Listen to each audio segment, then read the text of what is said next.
Hello, and welcome to Zero to Something, a place where we talk about founders' journeys, the ups, the downs, and everything in between. So without further ado, let's get started. You know that moment when you're mid-sentence explaining your idea and the room goes quiet? Not in all, just flat. Then someone repeats what you said with different words, and suddenly it's a great idea. Or you introduce yourself and they respond with, cool, before turning to the other person next to you, the one they assume is in charge. They haven't said anything cruel, but somehow you're smaller now. It's not always loud. Sometimes power doesn't get stripped from you. It just slides past you. These are the invisible walls, the subtle dynamics that tell you, intentionally or not, you're not the one we take seriously here. This episode is about those walls. We're going to talk about what it feels like, how to spot micro-dismissals, and what it takes to stop playing small, even when the room's already decided who matters. Let's talk about what this looks like. These power dynamics don't always show up in obvious ways. Here are the silent signals that you're being sidelined. With raised eyebrows, not curiosity, but disbelief when you tell them what you do. The person who looks at your colleague the second they realize he's male or older or just taller than you. The way your title suddenly needs verification. You're actually the co-founder? The over-explanation. People explaining things to you that are literally your job. Over-validation or good job after everything you say as if you're a student. Questions about your decisions that wouldn't be asked of someone else. Are you sure you're ready for that stage? These are the moments that feel small, and yet, collectively, they shape how power flows in the room. Here is my personal example. The other week, me and my co-founder, we took our startup to a conference. We had a stand and we talked to many potential customers, and overall, it was a great experience, except for a couple people. There were a couple men, and I'm not saying all men behaved in that way, in no way, but that was just my experience, that no woman did that at this particular conference. So a couple men, after finding out that I'm also a co-founder of tech startup, they were genuinely surprised. They asked, "Oh, really? You're a co-founder? I wouldn't have thought that." And other very dismissive questions. There was also another person who wanted us to join his community. And so he came up to our stand, and first he was talking to me while my co-founder was busy. So he was talking to me, not very engagingly, but he was just asking a couple questions about the startup.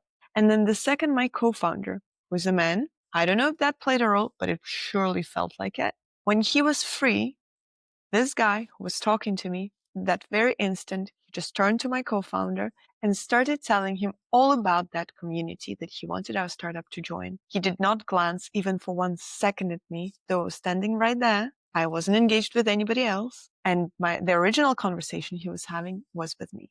He just completely switched his attention and started talking to my co-founder only. After their conversation was done and he left, I told my co-founder that I found it quite strange that he did that.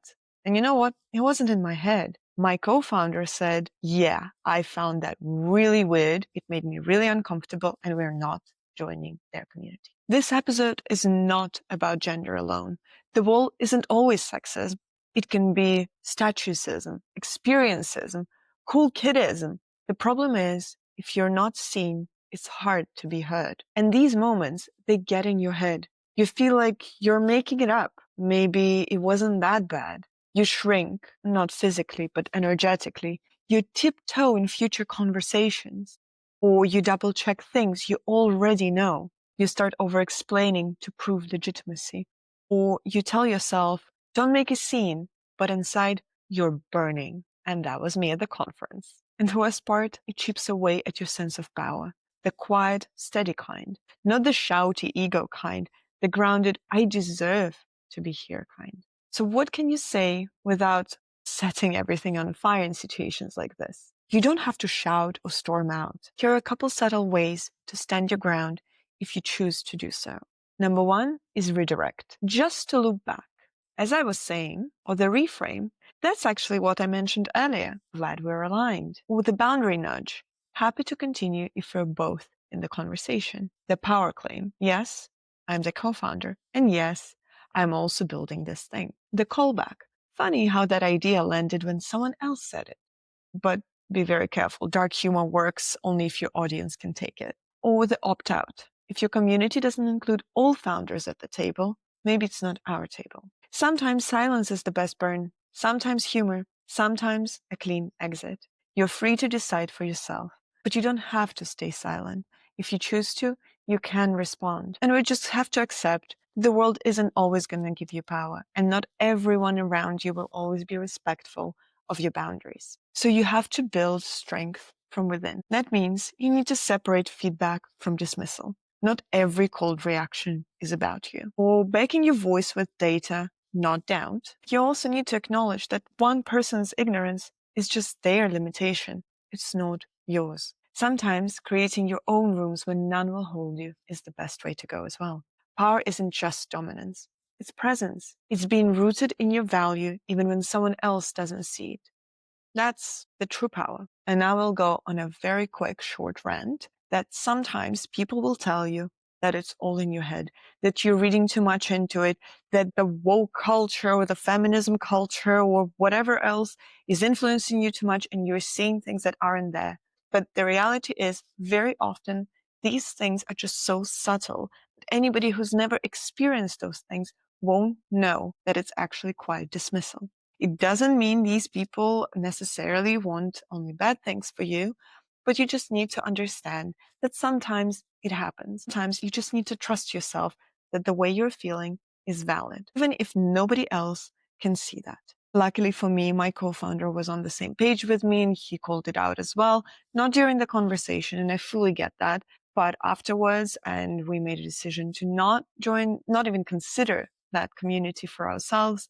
And it's always nice when somebody else supports you and you know for a fact that you're not coming up with things, but sometimes you'll be the only one feeling it. And that is okay too. Power is all about knowing who you are, even when someone talks over you. It's saying thank you, no, to a room that doesn't recognize you, and building your own room if you wish to do so. And as always, I'd love to leave you with 2 questions for reflection so you can understand those feelings a little bit deeper.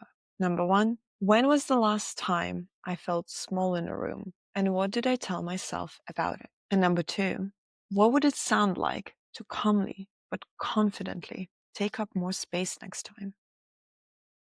Thank you for tuning in. Like and subscribe, and I will see you again next episode.